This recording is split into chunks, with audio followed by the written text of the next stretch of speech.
Les jeunes ne sont pas des crétins digitaux et d'ailleurs il n'y a aucune étude qui fait le lien entre une prétendue baisse de l'intelligence chez les jeunes et l'exploitation des réseaux sociaux par exemple.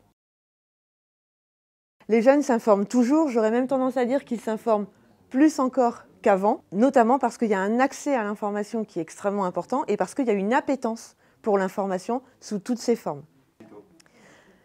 Il est évident que les jeunes ne sont pas des crétins digitaux. Aujourd'hui, c'est un discours qui circule beaucoup de dire que les enfants et les adolescents s'abrutissent à cause des écrans. Bien sûr que non. Et d'ailleurs, il n'y a aucune étude scientifique sérieuse qui fait le lien entre une prétendue baisse de l'intelligence chez les jeunes et l'exploitation des réseaux sociaux, par exemple.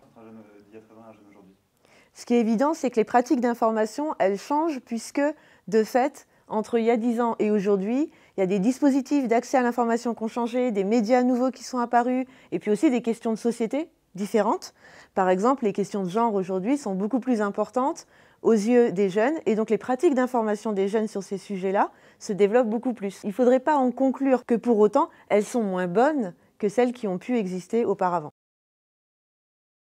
Le média idéal pour eux, c'est un média qui les prend en compte, qui les écoute, qui ne les caricature pas, mais qui cherche aussi à ancrer l'information dans le quotidien d'un jeune d'aujourd'hui. Ce qui est absolument certain, et c'est important d'insister dessus, c'est qu'il y a du plaisir à s'informer et que le média idéal, il doit aussi contribuer à ce plaisir.